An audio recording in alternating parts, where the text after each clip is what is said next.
Good afternoon दोस्तों। तो चलिए शुरू करते हैं हिंदी साहित्य प्रश्न उत्तर।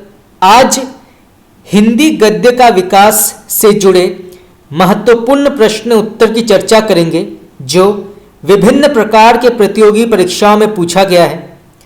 तो चलिए शुरू करते हैं। पहला प्रश्न तो यहाँ पे पूछा गया है 1854 में हिंदी का पहला दैनिक पत्र समाचार सुधा वर्षण किसके संपादन में निकला।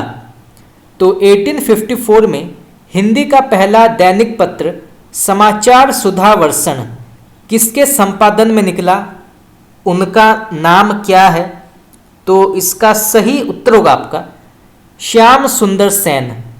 तो श्याम सुंदर सेन के अंतर्गत उनके संपादन में समाचार सुधा वर्षण का प्रकाशन हुआ था और ये हुआ था 1854 में। और यहाँ से प्रश्न ये भी आ सकता है कि समाचार सुधा वर्षण ये किस प्रकार के पत्र के अंतर्गत आता है। तो ये जो है हिंदी का पहला दैनिक पत्र माना जाता है। तो यहाँ से 2 से 3 प्रकार के प्रश्न पूछा जा सकता है, तो आप इसको नोट कर सकते हैं। चलिए आगे बढ़ते हैं। राजा शिव प्रसाद के प्रमुख रचनाओं के नाम क्या हैं। तो राजा शिव प्रसाद के प्रमुख रचनाओं के नाम क्या हैं। तो इसका सही उत्तर होगा आपका सबसे पहले आलसियों का कोड़ा, वर्णमाला, स्वयंबोध उर्दू, बामा मनोरंजन, विद्यांकुर, राजा भोज का सपना, भूगोल हस्तामलक, इतिहास तिमिर नाशक, गुटका, हिंदुस्तान के पुराने राजाओं का हाल, मानव धर्म सार, योग वासिष्ठ के कुछ चुने हुए श्लोक और उपनिषद सार। तो ये राजा शिव प्रसाद सितारे हिंद के कुछ महत्वपूर्ण रचनाओं के नाम हैं। और यहाँ से प्रश्न ये भी आ सकता है कि उनका समय क्या है। तो इनका समय माना जाता है 1823 से 1895। तो आप इसको नोट कर सकते हैं। चलिए आगे बढ़ते हैं। राजा शिव प्रसाद किस भाषा के समर्थक माने जाते थे। तो राजा शिव प्रसाद किस भाषा के समर्थक माने जाते थे। तो इसका सही उत्तर होगा आपका उर्दू। राजा लक्ष्मण सिंह जिनका समय माना जाता है 1826 से 1896 किस भाषा के समर्थक माने जाते हैं। तो राजा लक्ष्मण सिंह किस भाषा के समर्थक माने जाते थे। तो इसका सही उत्तर होगा आपका संस्कृत निष्ठ हिंदी। तो आप इसको नोट कर सकते हैं, यहाँ से भी कई बार प्रश्न पूछा गया है। चलिए आगे बढ़ते हैं।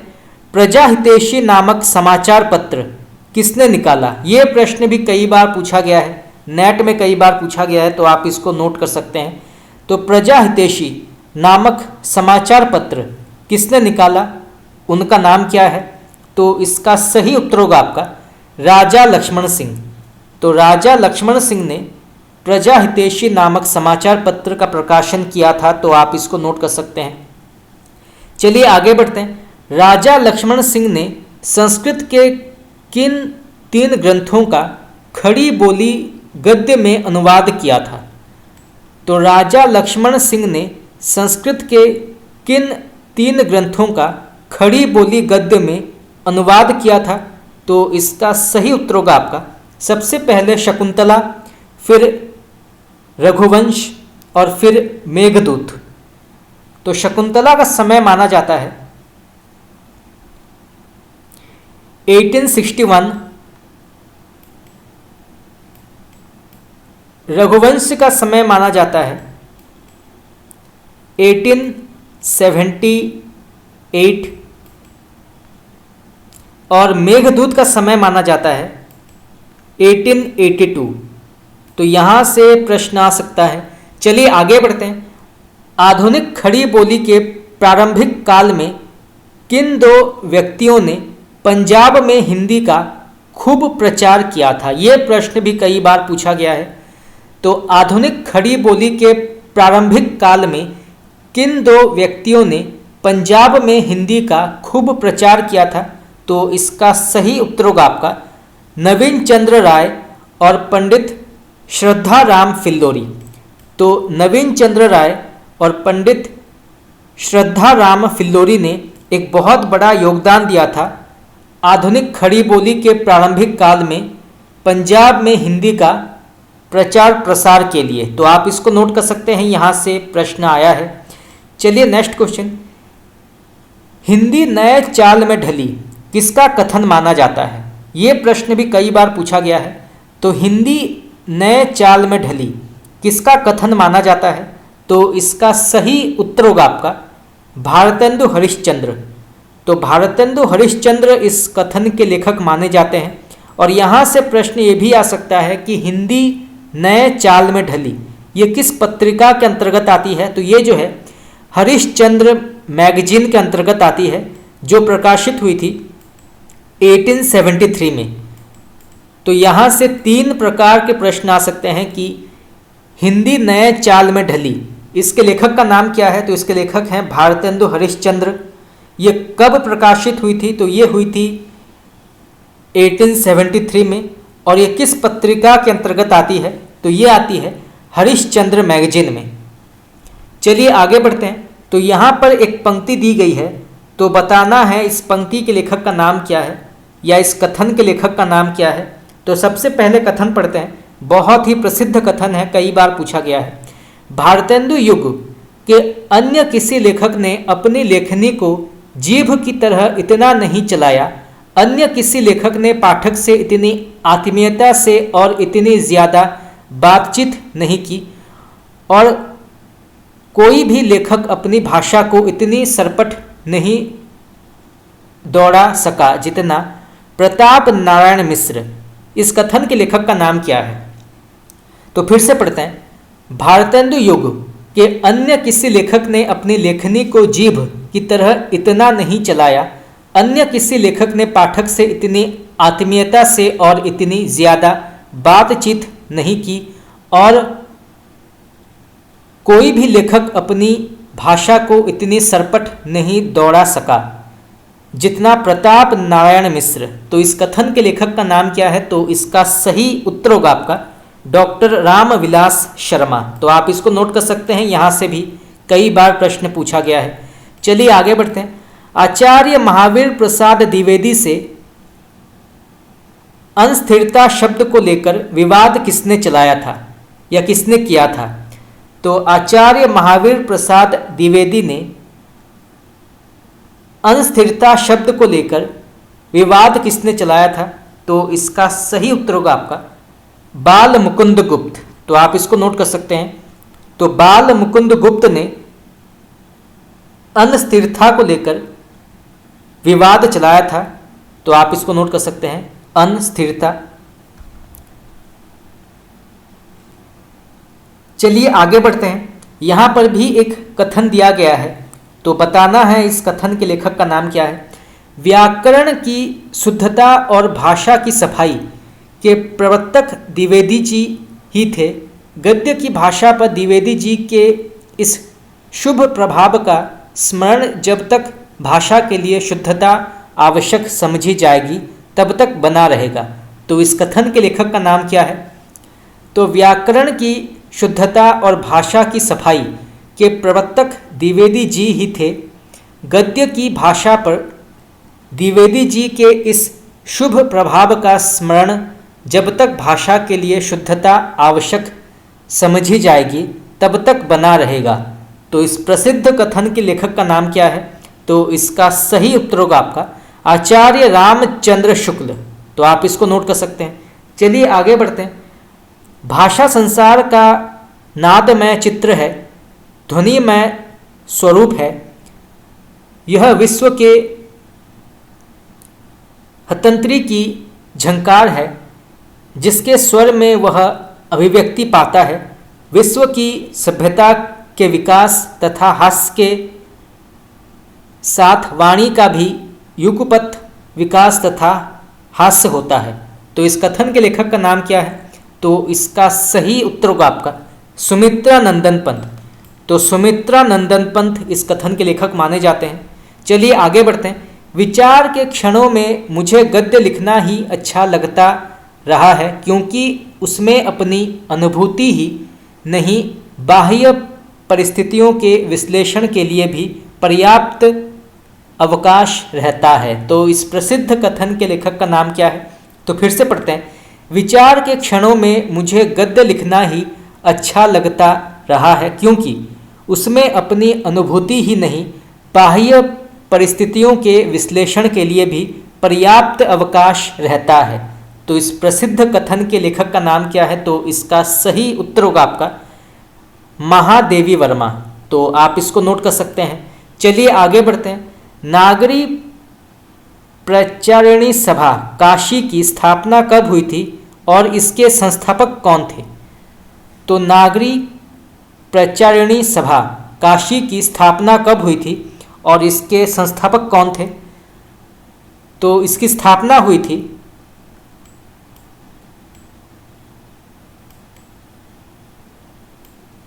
1993 में और इसके संस्थापक माने जाते हैं श्याम सुंदर दास, राम नारायण मिश्र और शिव कुमार सिंह।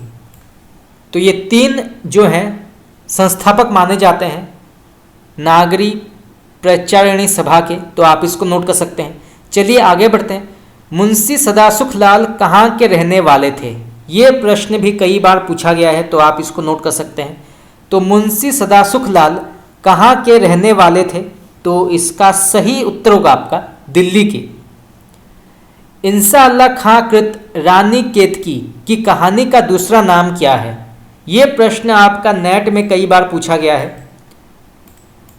तो इंशाअल्लाह खां कृत रानी केतकी की कहानी का दूसरा नाम क्या है? तो इसका सही उत्तर होगा आपका उदयभान चरित। तो उदयभान चरित जो है ये रानी केतकी की कहानी का दूसरा नाम माना जाता है। चलिए आगे बढ़ते हैं। लल्लू लाल ने बिहारी सतसई की टीका किस नाम से लिखी? तो लल्लू लाल ने बिहारी सतसई की टीका किस नाम से लिखी? तो इसका सही उत्तर होगा आपका लाल चंद्रिका। तो लल्लू लाल ने बिहारी सतसई की टीका जो है वो लाल चंद्रिका के नाम से लिखी। तो आप इसको नोट कर सकते हैं। संस्कृत प्रेस की स्थापना किसने किया था? तो संस्कृत प्रेस की स्थापना किसने किया था? तो ये किया था लल्लू लाल ने। तो लल्लू लाल ने इसकी स्थापना की थी संस्कृत प्रेस। चलिए आगे बढ़ते हैं। आगरा स्कूल बुक सोसाइटी द्वारा संवत 1896 में मार्शमैन के प्राचीन इतिहास का अनुवाद किस नाम से प्रकाशित हुआ और इसके संपादक तथा अनुवादक कौन थे?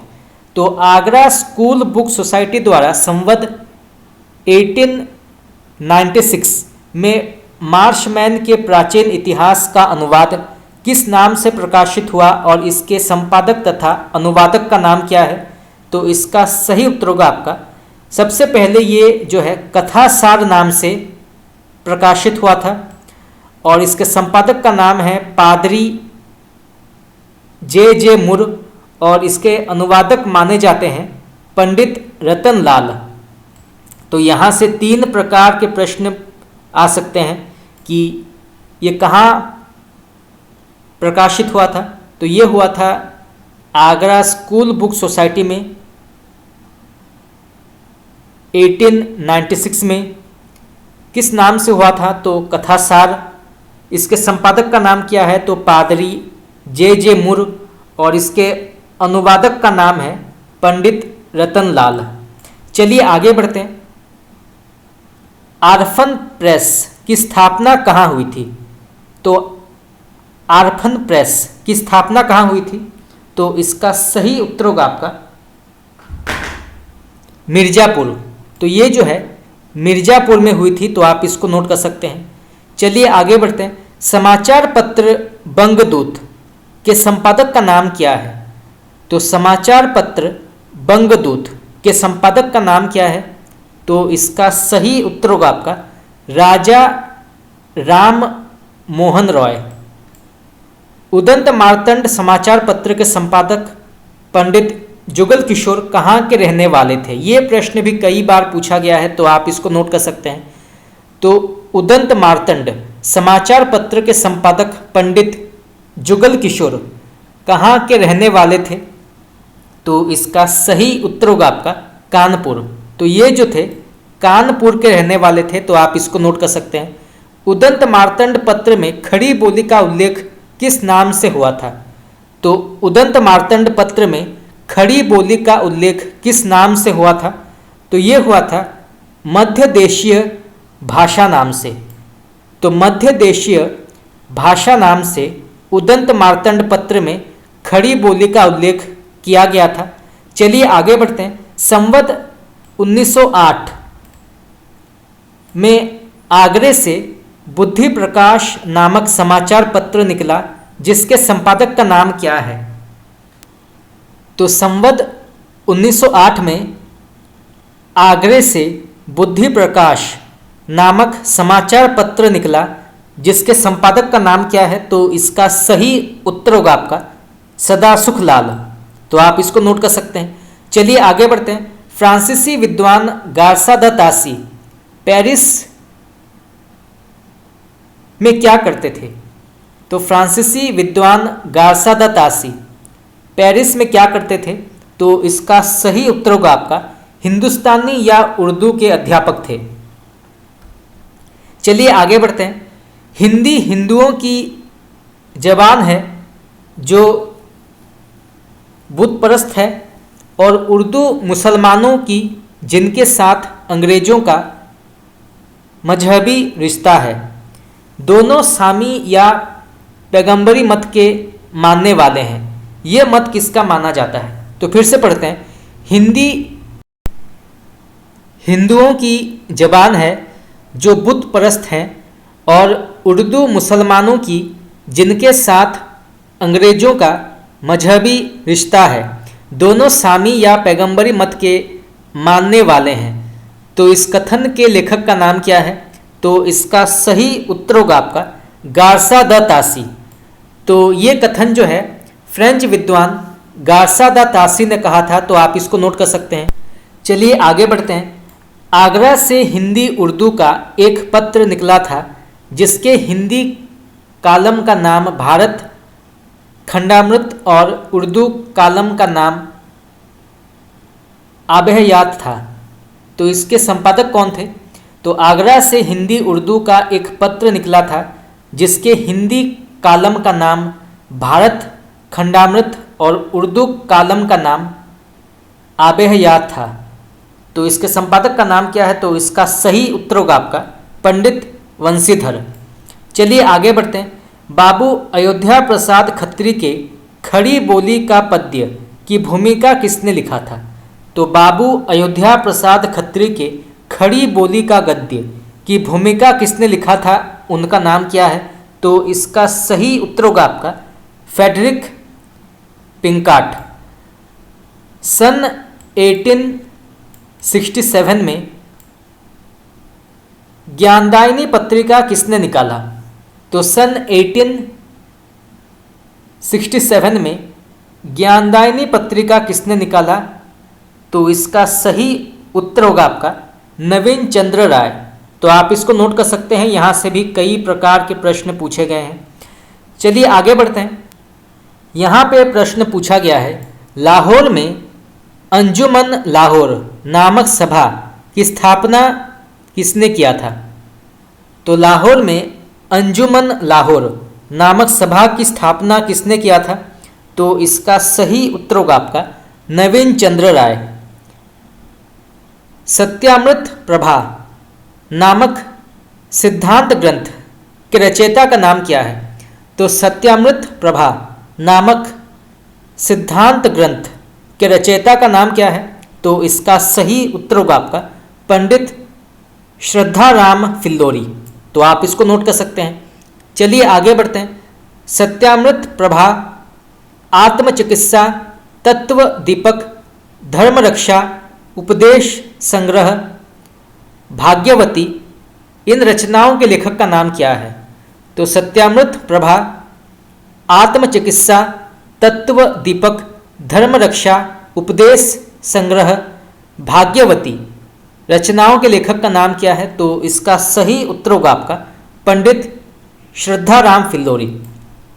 तो पंडित श्रद्धाराम फिल्लोरी इसके लेखक माने जाते हैं। चलिए आगे बढ़ते हैं।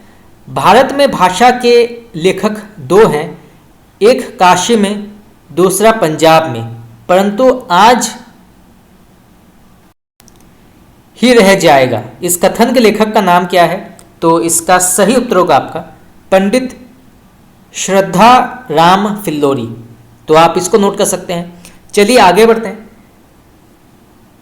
1828 ईस्वी में ब्रह्म समाज की स्थापना किसने की थी? ये प्रश्न कई बार पूछा गया है, तो आप इसको नोट कर सकते हैं। तो 1828 में ब्रह्म समाज की स्थापना किसने की थी? उनका नाम क्या है?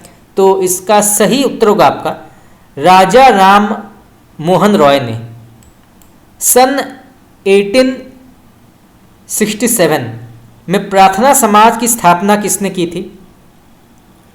तो सन 1867 में प्रार्थना समाज की स्थापना किसने की थी? तो इसका सही उत्तर होगा आपका महादेव गोविंद। सन 1875 में बंबई में आर्य समाज की स्थापना किसने की थी? तो सन 1875 में बंबई में आर्य समाज की स्थापना किसने की थी? तो इसका सही उत्तर होगा आपका दयानंद सरस्वती। तो आप इसको नोट कर सकते हैं, दयानंद सरस्वती। चलिए आगे बढ़ते हैं। सन 1875 में न्यूयॉर्क में थियोसॉफिकल सोसाइटी की स्थापना किसने की थी? तो सन 1875 में न्यूयॉर्क में थियोसॉफिकल सोसाइटी की स्थापना किसने की थी? तो इसका सही उत्तर होगा आपका मदाम ब्लावस्की और कर्नल ओलकाट। तो आप इनके नाम नोट कर सकते हैं, यहां से कई बार प्रश्न पूछा गया है। चलिए आगे बढ़ते हैं। न्यूहेसिपियर किसका ग्रंथ माना जाता है? तो न्यूहेसिपर किसका ग्रंथ माना जाता है? तो इसका सही उत्तर होगा आपका अमीर खुसरो। तो आप इसको नोट कर सकते हैं। सन 1824 में गिलक्राइस्ट के बाद फोर्ट विलियम कॉलेज के हिंदुस्तानी विभाग के अध्यक्ष कौन हुए? तो सन 1824 में गिलक्राइस्ट के बाद फोर्ट विलियम कॉलेज के हिंदुस्तानी विभाग के अध्यक्ष कौन थे या कौन हुए? तो इसका सही उत्तर होगा आपका कैप्टन विलियम प्राइस। तो आप इसको नोट कर सकते हैं। गिलक्राइस्ट के बाद फोर्ट विलियम कॉलेज के हिंदुस्तानी विभाग के अध्यक्ष थे कैप्टन विलियम प्राइस। चलिए आगे बढ़ते हैं। सुरासुर निर्णय किसका लेख माना जाता है? तो सुरासुर निर्णय किसका लेख माना जाता है? तो इसका सही उत्तर होगा आपका मुंशी सदासुख लाल। तो आप इसको नोट कर सकते हैं, मुंशी सदासुख लाल। चलिए आगे बढ़ते हैं। काल क्रम अनुसार खड़ी बोली गद्य के प्रथम 4 आचार्य कौन हैं? तो काल क्रम अनुसार खड़ी बोली गद्य के प्रथम 4 आचार्य कौन हैं? तो इसका सही उत्तर होगा आपका सबसे पहले आते हैं मुंशी सदासुख लाल। इनका उपनाम है नियाज। तो नियाज इनका उपनाम है। फिर इंसा अल्लाह खां, फिर लल्लू लाल जी और फिर सदल मिश्र। तो सबसे पहले मुंशी सदासुख लाल, फिर इंसा अल्लाह खां, फिर लल्लू लाल जी और फिर सदल मिश्र। तो आप इसको नोट कर सकते हैं। महत्व की दृष्टि से हिंदी गद्य के प्रथम 4 आचार्य को श्याम सुंदर दास ने किस क्रम में रखा है? तो यहाँ पर अभी जो है श्याम सुंदर दास के अनुसार हिंदी गद्य के प्रथम 4 आचार्य का काल क्रम क्या है? तो इनका आता है सबसे पहले इंसा अल्लाह खां, फिर सदल मिश्र, फिर लल्लू लाल और फिर सदा सुख लाल। तो आप इसको नोट कर सकते हैं। चलिए आगे बढ़ते हैं। इंसा अल्लाह खां के भाषा का वैशिष्ट्य क्या है? तो इंसा अल्लाह खां के भाषा का वैशिष्ट्य क्या है? तो इसका सही उत्तर होगा आपका अलंकृत, चटीली और मुहावरेदार किस्सा गोई शैली का प्रभाव। तो इंसा अल्लाह खां के भाषा का वैशिष्ट्य है अलंकृत, चटीली और मुहावरेदार किस्सा गोई शैली का प्रभाव। तो आप इसको नोट कर सकते हैं, यहाँ से प्रश्न आ सकता है। चलिए आगे बढ़ते हैं। सदल मिश्र के भाषा की विशेषता क्या है? तो सदल मिश्र के भाषा की विशेषता क्या है? तो इसका सही उत्तर होगा आपका पूर्वीपन। मुंशी सदासुख लाल की भाषा की विशेषता क्या है? तो मुंशी सदासुख लाल के भाषा की विशेषता क्या है? तो ये माना गया है सहज एवं प्रभावमयी भाषा। तो सहज और प्रभावमयी भाषा माना गया है मुंशी सदासुख लाल की भाषा को। तो आप इसको नोट कर सकते हैं। बाइबल का प्रथम अनुवाद कब प्रकाशित हुआ था? ये प्रश्न भी कई बार पूछा गया है। तो बाइबल का प्रथम अनुवाद कब प्रकाशित हुआ था? तो इसका सही उत्तर होगा आपका 1811, 1811। तो आप इसको नोट कर सकते हैं। 1846 में कलकत्ता से जगत दीप भास्कर नामक पत्र किसके संपादन में निकला? तो 1846 में कलकत्ता से जगत दीप भास्कर नामक पत्र किसके संपादन में निकला? तो इसका सही उत्तर होगा आपका मोहम्मद नासिरुद्दीन। तो आप इसको नोट कर सकते हैं, यहाँ से भी प्रश्न आ सकता है। चलिए आगे बढ़ते हैं। राजा शिव प्रसाद कृत राजा भोज का सपना वास्तव में किसके निबंध का अनुवाद माना जाता है? तो राजा शिव प्रसाद कृत राजा भोज का सपना वास्तव में किसके निबंध का अनुवाद है? तो इसका सही उत्तर होगा आपका C.M. टक्कर। निज भाषा उन्नति अहे सब उन्नति को मूल कथन किसका है? बहुत ही प्रसिद्ध कथन है। कई बार ये विभिन्न प्रकार के प्रतियोगी परीक्षा में ये कथन पूछा गया है कि निज भाषा उन्नति अहे सब उन्नति को मूल। तो इस प्रसिद्ध कथन के लेखक का नाम क्या है? तो इसका सही उत्तर होगा आपका भारतेंदु हरिश्चंद्र। तो आप इसको नोट कर सकते हैं, भारतेंदु हरिश्चंद्र। चलिए आगे बढ़ते हैं। 1873 में पेनी रीडिंग क्लब की स्थापना किसने की? तो 1873 में पेनी रीडिंग क्लब की स्थापना किसने की?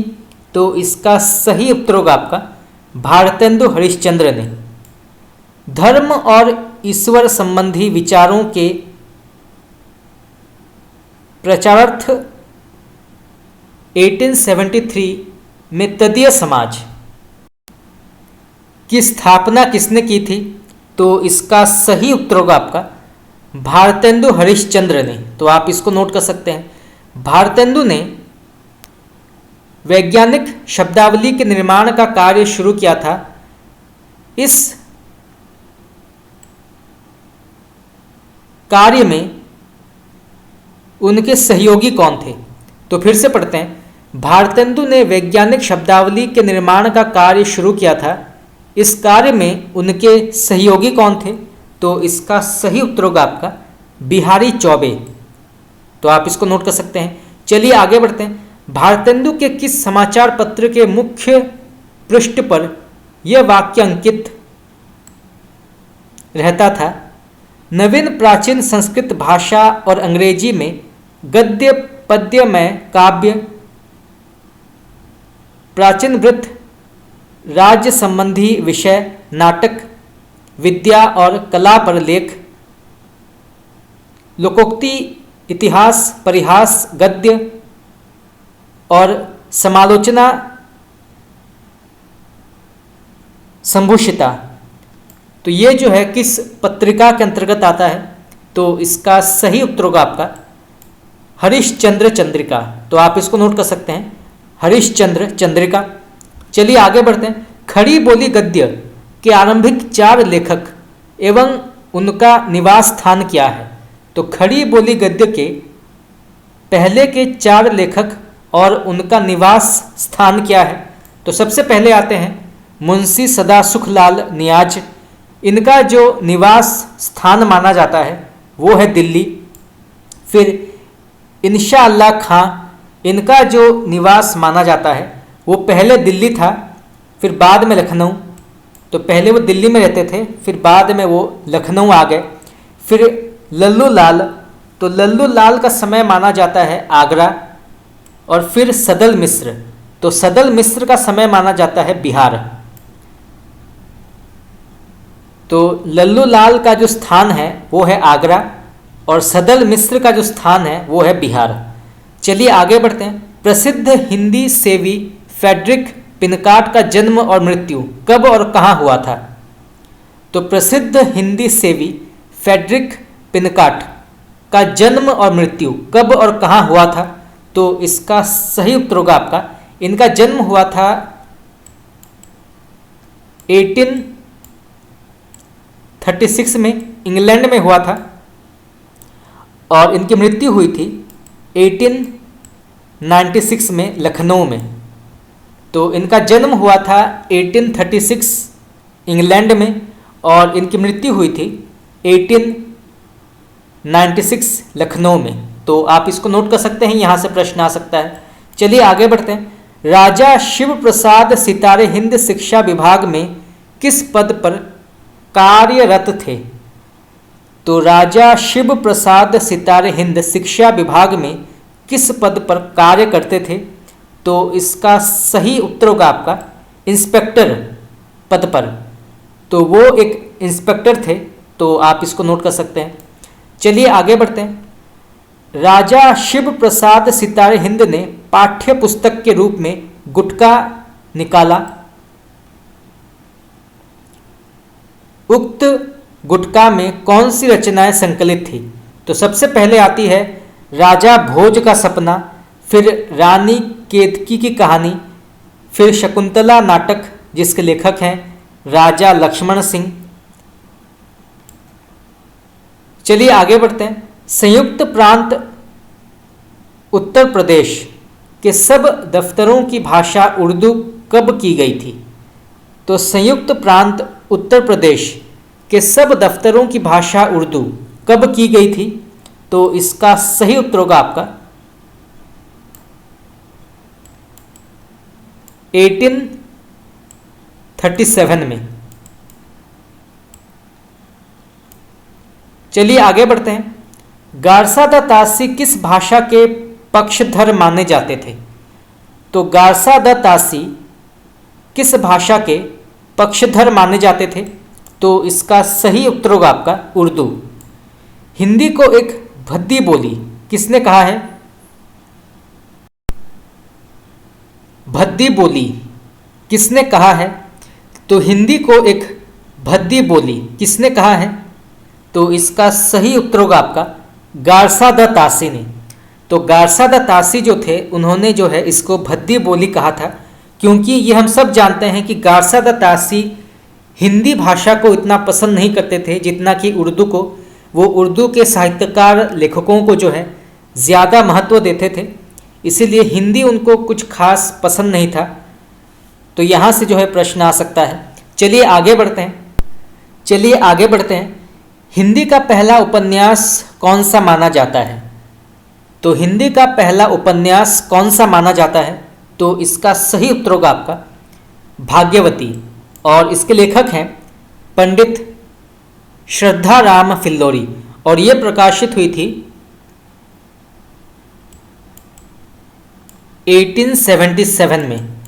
तो हिंदी का पहला उपन्यास माना जाता है भाग्यवती और इसके लेखक हैं पंडित श्रद्धा राम फिल्लोरी। तो आप इसको नोट कर सकते हैं। चलिए आगे बढ़ते हैं। यहाँ पे प्रश्न पूछा गया है, हिंदी में तिलिस्मी अय्यारी उपन्यासों के प्रवर्तक कौन थे? तो हिंदी में तिलिस्मी अय्यारी उपन्यासों के प्रवर्तक कौन थे? तो इसका सही उत्तर होगा आपका देवकी नंदन खत्री, और इनका समय माना जाता है 1861 से 1913। तो आप इसको नोट कर सकते हैं। चलिए आगे बढ़ते हैं। देवकी नंदन खत्री द्वारा रचित कुछ प्रसिद्ध उपन्यासों के नाम क्या हैं? तो सबसे पहले चंद्रकांता, फिर चंद्रकांता संतति, फिर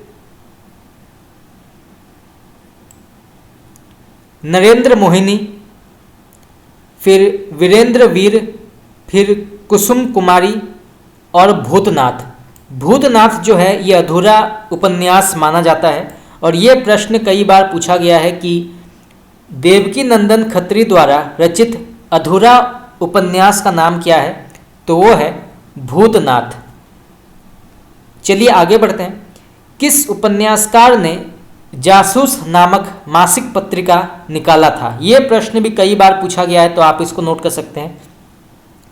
तो किस उपन्यासकार ने जासूस नामक मासिक पत्रिका निकाला था? तो इसका सही उत्तर होगा आपका गोपाल राम गहमरी। तो गोपाल राम गहमरी ने जासूस नामक मासिक पत्रिका जो है ये प्रकाशित किया था, तो आप इसको नोट कर सकते हैं। चलिए आगे बढ़ते हैं। प्रेमचंद पूर्व जासूसी उपन्यासों की रचना करने वाले प्रमुख उपन्यासकार कौन हैं? तो प्रेमचंद पूर्व जासूसी उपन्यासों की रचना करने वाले प्रमुख उपन्यासकार कौन हैं? तो इसका सही उत्तर होगा आपका सबसे पहले गोपाल राम गहमरी और फिर रामलाल वर्मा। तो गोपाल राम गहमरी और रामलाल वर्मा ये जो हैं प्रेमचंद पूर्व जासूसी उपन्यासों की रचना करने वाले प्रमुख उपन्यासकार माने जाते हैं, तो आप इसको नोट कर सकते हैं। चलिए आगे बढ़ते हैं। अद्भुत लाश, गुप्तचर, बेकसूर को फांसी आदि उपन्यासों के रचयिता का नाम क्या है? तो अद्भुत लाश, गुप्तचर, बेकसूर को फांसी आदि उपन्यासों के रचयिता का नाम क्या है? तो इसका सही उत्तर होगा आपका गोपाल राम गहमरी। ये प्रश्न कई बार पूछा गया है कि अद्भुत लाश इसके लेखक का नाम क्या है? तो इसके लेखक हैं गोपाल राम गहमरी, और ये सभी जो है ये उपन्यास विधा के अंतर्गत आती है, और ये सभी जो हैं ये जासूसी उपन्यास माने जाते हैं। चलिए आगे बढ़ते हैं। प्रेमचंद का एकमात्र ऐतिहासिक उपन्यास कौन सा माना जाता है? तो प्रेमचंद का एकमात्र ऐतिहासिक उपन्यास कौन सा माना जाता है? तो इसका सही उत्तर होगा आपका रूठी रानी। तो रूठी रानी को प्रेमचंद का एकमात्र ऐतिहासिक उपन्यास माना जाता है, और इसका समय माना जाता है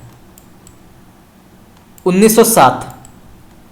चलिए आगे बढ़ते हैं। प्रेमा और रूठी रानी किसके उपन्यास माने जाते हैं? तो प्रेमा और रूठी रानी किसके उपन्यास माने जाते हैं? तो इसका सही उत्तर होगा आपका प्रेमचंद। तो ये सभी जो हैं प्रेमचंद के प्रमुख उपन्यासों के नाम हैं, तो आप इसको नोट कर सकते हैं।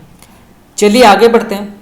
यहाँ पर प्रेमचंद के द्वारा रचित कुछ प्रसिद्ध उपन्यासों के नाम हैं, तो इनको जो है हम काल क्रम के अनुसार पढ़ेंगे कि सबसे पहले कौन सा प्रकाशित हुआ था। तो सबसे पहले आया था प्रेमा, फिर रूठी रानी, फिर सेवा सदन, फिर वरदान, फिर प्रेमाश्रम, फिर रंगभूमि, फिर कायाकल्प, फिर निर्मला, प्रतिज्ञा, गबन, कर्मभूमि, गोदान, मंगलसूत्र। मंगलसूत्र जो है ये मुंशी प्रेमचंद का अधूरा उपन्यास माना जाता है, तो आप इसको नोट कर सकते हैं। तो सबसे पहले प्रेमा, फिर रूठी रानी, फिर सेवा सदन, फिर वरदान, फिर प्रेमाश्रम, फिर रंगभूमि, कायाकल्प, निर्मला,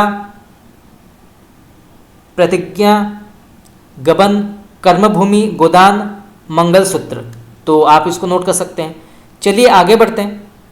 प्रेमचंद का पहला प्रौढ़ उपन्यास कौन सा माना जाता है? तो प्रेमचंद का पहला प्रौढ़ उपन्यास कौन सा माना जाता है? तो इसका सही उत्तर होगा आपका सेवा सदन, और इसका समय माना गया है 1918। तो यहाँ से जो है दो प्रकार के प्रश्न आ सकते हैं। चलिए आगे बढ़ते हैं। यहाँ पे प्रश्न पूछा गया है, सेवा सदन प्रेमाश्रम रंगभूमि प्रेमचंद द्वारा लिखित किन उर्दू उपन्यासों का हिंदी रूपांतर है? तो सेवा सदन प्रेमाश्रम रंगभूमि प्रेमचंद द्वारा लिखित किन उर्दू उपन्यासों का हिंदी रूपांतर है? तो सबसे पहले बाजार हुस्न, फिर गोशाए आफियत और चौगाने हस्ती। तो आप इसको नोट कर सकते हैं। चलिए आगे बढ़ते हैं। मूल रूप से हिंदी में लिखित प्रेमचंद का पहला उपन्यास कौन सा माना जाता है? ये प्रश्न भी कई बार पूछा गया है, तो आप इसको नोट कर सकते हैं। तो मूल रूप से हिंदी में लिखित प्रेमचंद का पहला उपन्यास कौन सा माना जाता है? तो इसका सही उत्तर होगा आपका कायाकल्प। और इससे पहले मुंशी प्रेमचंद जो उपन्यास लिखते थे, सबसे पहले वो उर्दू में लिखते थे, फिर बाद में उसको हिंदी में अनुवाद किया जाता था। परंतु कायाकल्प एक ऐसा उपन्यास है जो सबसे पहले मुंशी प्रेमचंद ने हिंदी भाषा में लिखा। इसका किसी भी प्रकार से कोई अनुवाद नहीं किया था प्रेमचंद ने, तो यहाँ से प्रश्न आ सकता है। चलिए आगे बढ़ते हैं। प्रेमचंद के आरंभिक उपन्यास कौन से माने जाते हैं? तो प्रेमचंद के आरंभिक उपन्यास कौन से माने जाते हैं? तो इसका सही उत्तर होगा आपका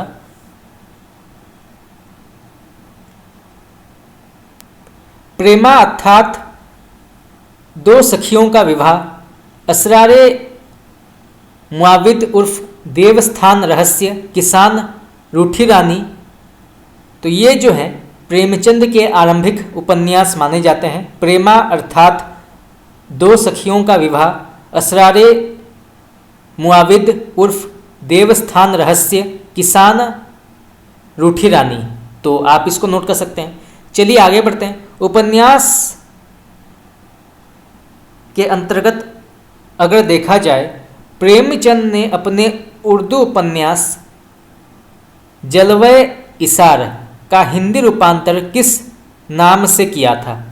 तो प्रेमचंद ने अपने उर्दू उपन्यास जलवे इसार का हिंदी रूपांतर किस नाम से किया था? तो इसका सही उत्तर होगा आपका वरदान, और ये प्रकाशित हुई थी 1921 में। चलिए आगे बढ़ते हैं। प्रेमचंद ने अपने उर्दू उपन्यास हम खुशी एक हम सुबाब के हिंदी रूपांतर प्रेमा अर्थात दो सखियों का विवाह को परिष्कृत तथा नए रूप में किस नाम से प्रकाशित कराया? तो प्रेमचंद ने अपने उर्दू उपन्यास हम खुशी एक हम सुबाब के हिंदी रूपांतर प्रेमा अर्थात दो सखियों का विवाह को परिष्कृत तथा नए रूप में किस नाम से प्रकाशित कराया? तो इसका सही उत्तर होगा आपका प्रतिज्ञा, और ये प्रकाशित हुई थी 1929 में। तो आप इसको नोट कर सकते हैं। चलिए आगे बढ़ते हैं। जालपा और रतन प्रेमचंद कृत किस उपन्यास के पात्र माने जाते हैं? तो जालपा और रतन प्रेमचंद कृत किस उपन्यास के पात्र माने जाते हैं? तो इसका सही उत्तर होगा आपका गबन। चलिए आगे बढ़ते हैं। होरी धनिया गोबर झुनिया मालती प्रेमचंद कृत किस उपन्यास के पात्र माने जाते हैं? तो होरी धनिया गोबर झुनिया मालती प्रेमचंद द्वारा किस उपन्यास के पात्र माने जाते हैं? तो इसका सही उत्तर होगा आपका गोदान। प्रेमचंद द्वारा अंतिम और अधूरा उपन्यास मंगलसूत्र का नायक कौन है? ये प्रश्न भी कई बार पूछा गया है। तो प्रेमचंद द्वारा अंतिम और अधूरा उपन्यास मंगलसूत्र का नायक का नाम क्या है?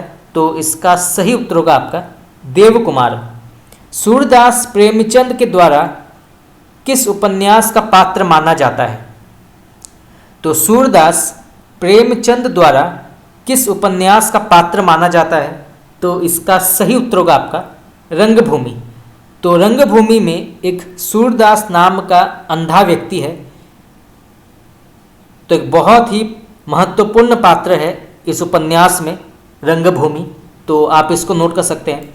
चलिए आगे बढ़ते हैं। प्रेमचंद ने अपने किस उपन्यास में पुनर्जन्म को कथा का आधार बनाया है? तो प्रेमचंद ने अपने किस उपन्यास में पुनर्जन्म को कथा का आधार बनाया है? तो इसका सही उत्तर होगा आपका कायाकल्प।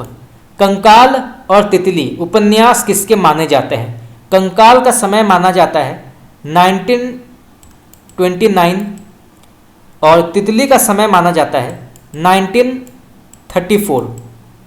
तो कंकाल और तितली उपन्यास किसके माने जाते हैं? इसके लेखक का नाम क्या है? तो इसका सही उत्तर होगा आपका जयशंकर प्रसाद। तो आप इसको नोट कर सकते हैं। चलिए आगे बढ़ते हैं। अब अप्सरा, अलका, प्रभावती और निरुपमा किसके उपन्यास माने जाते हैं? तो अप्सरा, अलका, प्रभावती और निरुपमा किसके उपन्यास माने जाते हैं? इसके लेखक का नाम क्या है? तो इसका सही उत्तर होगा आपका निराला। तो सूर्यकांत त्रिपाठी निराला इसके लेखक माने जाते हैं। तो आप इसको नोट कर सकते हैं। चलिए आगे बढ़ते हैं। यहाँ पे प्रश्न पूछा गया है, हिंदी के प्रमुख मनोविश्लेषणवादी उपन्यासकार कौन माने जाते हैं? तो हिंदी के प्रमुख मनोविश्लेषणवादी उपन्यासकार कौन माने जाते हैं? तो इसका सही उत्तर होगा आपका जैनेन्द्र कुमार, इलाचंद्र जोशी और डॉक्टर देवराज अज्ञे। तो जैनेन्द्र कुमार, इलाचंद जोशी, अज्ञे और डॉक्टर देवराज। तो आप इनके नाम नोट कर सकते हैं, यहाँ से कई बार प्रश्न पूछा गया है। चलिए आगे बढ़ते हैं। अज्ञे का कौन सा उपन्यास फ्लैशबैक शैली में लिखा गया है? ये प्रश्न भी कई बार पूछा गया है। तो अज्ञे का कौन सा उपन्यास फ्लैशबैक शैली में लिखा गया है? तो इसका सही उत्तर होगा आपका शेखर एक जीवनी। चलिए आगे बढ़ते हैं। भुवन, रेखा, चंद्र माधव और गौरा अज्ञे के किस उपन्यास के प्रमुख पात्र हैं? तो भुवन, रेखा, चंद्र माधव और गौरा अज्ञे के किस उपन्यास के प्रमुख पात्र हैं? तो इसका सही उत्तर होगा आपका नदी के द्वीप। मृत्यु से साक्षात्कार अज्ञे के किस उपन्यास का विषय माना जाता है? तो मृत्यु से साक्षात्कार अज्ञे के किस उपन्यास का विषय माना जाता है? तो इसका सही उत्तर होगा आपका अपने अपने अजनबी। तो अपने अपने अजनबी के अंतर्गत मृत्यु से साक्षात्कार का विषय माना जाता है। तो आप इसको नोट कर सकते हैं। चलिए आगे बढ़ते हैं। सेल्मा और योके अज्ञे के किस उपन्यास के प्रमुख पात्र हैं? तो सेल्मा और योके अज्ञे के किस उपन्यास के पात्र हैं? तो इसका सही उत्तर होगा आपका अपने अपने अजनबी। तो आप इसको नोट कर सकते हैं, यहाँ से भी कई बार प्रश्न पूछा गया है। मृणाल जैनेन्द्र कुमार के किस उपन्यास की प्रमुख पात्र है? तो मृणाल जैनेन्द्र कुमार के किस उपन्यास की प्रमुख पात्र है? तो इसका सही उत्तर होगा आपका त्यागपत्र। और ये प्रकाशित हुई थी 1937 में। तो ये जो है 1937 में प्रकाशित हुई थी त्यागपत्र और इसके लेखक का नाम है जैनेन्द्र कुमार। और ये जो है उपन्यास विधा के अंतर्गत आती है। तो यहाँ से 3 से 4 प्रकार के प्रश्न पूछे जा सकते हैं। चलिए नेक्स्ट क्वेश्चन आगे बढ़ते हैं। यहाँ पर जैनेन्द्र कुमार के कुछ महत्वपूर्ण उपन्यासों के नाम हैं। तो सबसे पहले इनको काल क्रम के अनुसार पढ़ते हैं। सबसे पहला आता है परख, सुनीता, त्यागपत्र, कल्याणी, सुखदा, विवर्त, व्यतीत, जयवर्धन, मुक्तिबोध, अनंतर, अनाम स्वामी दशार्क। इसके बाद श्रीलाल शुक्ल के कुछ प्रसिद्ध उपन्यासों के नाम पढ़ते हैं काल क्रम अनुसार।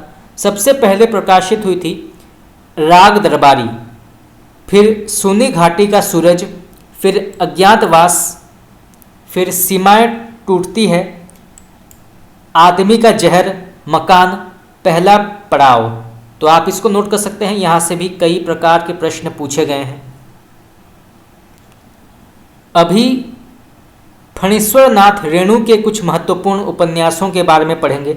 सबसे पहले प्रकाशित हुई थी मैला अंचल, फिर परति परिकथा, फिर पलटू बाबू रोड, फिर दीर्घ तपा, फिर जुलूस। चलिए आगे बढ़ते हैं। श्रीलाल शुक्ल कृत राग दरबारी किस शैली में लिखित है? तो श्रीलाल शुक्ल के द्वारा रचित राग दरबारी किस शैली में लिखित है? तो इसका सही उत्तर होगा आपका रिपोर्ताज शैली में। तो रिपोर्ताज शैली में ये लिखित है, तो आप इसको नोट कर सकते हैं। चलिए आगे बढ़ते हैं। आचार्य हजारी प्रसाद द्विवेदी के उपन्यास क्या माने जाते हैं? तो आचार्य हजारी प्रसाद द्विवेदी के कुछ महत्वपूर्ण उपन्यासों के नाम जो हैं ये काल क्रम के अनुसार जानना आवश्यक है। तो सबसे पहले प्रकाशित हुई थी बाण भट्ट की आत्मकथा, फिर चारु चंद्रलेख, फिर पुनर्नवा और फिर अनाम दास का पोथा। तो सबसे पहले बाण भट्ट की आत्मकथा, फिर चारु चंद्रलेख, फिर पुनर्नवा और फिर अनाम दास का पोथा। तो आप इसको नोट कर सकते हैं। अभी अमृतलाल नागर के कुछ प्रसिद्ध उपन्यासों के नाम पढ़ेंगे। सबसे पहले प्रकाशित हुई थी महाकाल, फिर बूंद और समुद्र, फिर शतरंज के मोहरे, फिर सुहाग के नुपुर, फिर अमृत और विष, सात घूंघट वाला मुखड़ा, एकदा निमिषारण्य, मानस के हंस, नाच्यो बहुत गोपाल, खजन नयन, बिखरे तिनके, अग्निगर्भा, करवट, पीढ़ियाँ। तो ये सभी जो हैं नागर जी की अत्यंत ही प्रसिद्ध उपन्यासों के नाम हैं जो हमने काल क्रम के अनुसार पढ़ा। तो आप इसी को नोट कर सकते हैं। चलिए आगे बढ़ते हैं। अमृतलाल नागर का कौन सा उपन्यास तुलसी के जीवन को केंद्र में रखकर लिखा गया है? ये प्रश्न भी कई बार पूछा गया है। तो अमृतलाल नागर का कौन सा उपन्यास तुलसी के जीवन को केंद्र में रखकर लिखा गया है? तो इसका सही उत्तर होगा आपका मानस का हंस। तो मानस का हंस जो है इसको नागर जी ने तुलसीदास के जीवन को केंद्र में रखकर लिखा है। तो यहाँ से प्रश्न आ सकता है। चलिए आगे बढ़ते हैं। अमृतलाल कृत कौन सा उपन्यास सूर्य के जीवन को केंद्र में रखकर लिखा गया है? तो सबसे पहले हमने पढ़ा कि नागर जी की वो कौन सी उपन्यास मानी जाती है जो कि उन्होंने तुलसीदास के जीवन को केंद्र में रखकर लिखा है।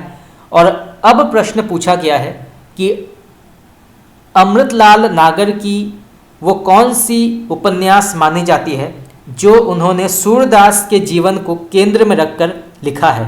तो इसका सही उत्तर होगा आपका खंजन नयन। तो खंजन नयन जो है इसका उत्तर है। तो आप इसको नोट कर सकते हैं। चलिए आगे बढ़ते हैं। भाग्यवती नामक उपन्यास किसने लिखा है? तो भाग्यवती नामक उपन्यास के लेखक का नाम क्या है? तो इसके लेखक माने जाते हैं पंडित श्रद्धाराम फिल्लोरी। आचार्य रामचंद्र शुक्ल ने हिंदी का प्रथम मौलिक उपन्यास किसे माना है? ये प्रश्न भी कई बार पूछा गया है। तो आप इसको नोट कर सकते हैं। और आचार्य रामचंद्र शुक्ल, इनका मत हिंदी साहित्य में बहुत ही महत्वपूर्ण है और ज़्यादातर प्रतियोगी परीक्षाओं में आचार्य शुक्ल के जो मत हैं उनसे जुड़े प्रश्न उत्तर पूछी जाती है। तो इनके बारे में जानना आवश्यक है। तो आचार्य रामचंद्र शुक्ल ने हिंदी का प्रथम मौलिक उपन्यास किसे माना है? तो इसका सही उत्तर होगा आपका परीक्षा गुरु। तो आप इसको नोट कर सकते हैं। चलिए आगे बढ़ते हैं। अंग्रेजी ढंग का पहला मौलिक उपन्यास किसे माना जाता है? तो अंग्रेजी ढंग का पहला मौलिक उपन्यास किसे माना जाता है? तो इसका सही उत्तर होगा आपका परीक्षा गुरु, और इसका समय माना जाता है 1882। तो यहाँ से प्रश्न आ सकता है 1882। चलिए आगे बढ़ते हैं। यशपाल के द्वारा रचित झूठा सच कितने भागों में और कब प्रकाशित हुआ था? तो यशपाल द्वारा रचित झूठा सच कितने भागों में और कब प्रकाशित हुआ था? तो इसका सही उत्तर होगा आपका, इसके 2 भाग हुए थे। सबसे पहले भाग का नाम है वतन और देश। इसका समय माना जाता है 1958। और फिर दूसरा है देश का भविष्य। इसका समय माना जाता है 1960। तो आप इसको नोट कर सकते हैं। चलिए आगे बढ़ते हैं। आचार्य हजारी प्रसाद द्विवेदी ने हिंदी का प्रथम उपन्यास किसे माना है? ये प्रश्न भी कई बार पूछा गया है। तो आचार्य हजारी प्रसाद द्विवेदी ने हिंदी का प्रथम उपन्यास किसे माना है? तो इसका सही उत्तर होगा आपका भारतेंदु के पुण्य प्रकाश और चंद्र प्रभा को। तो पुण्य प्रकाश और चंद्र प्रभा को आचार्य हजारी प्रसाद द्विवेदी ने हिंदी का प्रथम उपन्यास माना है। तो आप इसको नोट कर सकते हैं, और इसके लेखक का नाम है भारतेंदु हरिश्चंद्र। गोपाल राम गहमरी अंग्रेजी के किस प्रसिद्ध जासूसी उपन्यासकार से प्रभावित थे? तो गोपाल राम गहमरी अंग्रेजी के किस प्रसिद्ध जासूसी उपन्यासकार से प्रभावित थे? तो इसका सही उत्तर होगा आपका आर्थर कानन डायल। तो आर्थर कानन डायल से गोपाल राम गहमरी प्रभावित थे। एक बहुत ही बड़े पाश्चात्य जासूसी उपन्यासकार माने जाते हैं आर्थर कानन डायल। तो आप इसको नोट कर सकते हैं। चलिए आगे बढ़ते हैं। हिंदी में ऐतिहासिक उपन्यास परंपरा के जन्मदाता कौन माने जाते हैं? ये प्रश्न भी कई बार पूछा गया है, तो इसे भी जानना आवश्यक है। तो हिंदी में ऐतिहासिक उपन्यास परंपरा के जन्मदाता कौन माने जाते हैं? तो इसका सही उत्तर होगा आपका किशोरी लाल गोस्वामी। पत्रात्मक शैली में लिखा गया हिंदी का पहला उपन्यास कौन सा माना जाता है? तो पत्रात्मक शैली में लिखा गया हिंदी का पहला उपन्यास कौन सा माना जाता है? तो इसका सही उत्तर होगा आपका उग्र के द्वारा रचित चंद हसीनों के खतूत। तो चंद हसीनों के खतूत को हिंदी का पहला पत्रात्मक शैली में लिखा गया उपन्यास माना जाता है, और इसके लेखक का नाम है पांड्य बेचैन शर्मा उग्र। चलिए आगे बढ़ते हैं। यहाँ पे प्रश्न पूछा गया है भगवती चरण वर्मा के द्वारा रचित चित्रलेखा फ्रेंच उपन्यासकार अनातोले के किस उपन्यास पर आधारित है? तो भगवती चरण वर्मा के द्वारा रचित चित्रलेखा फ्रेंच उपन्यासकार अनातोले के किस उपन्यास पर आधारित है?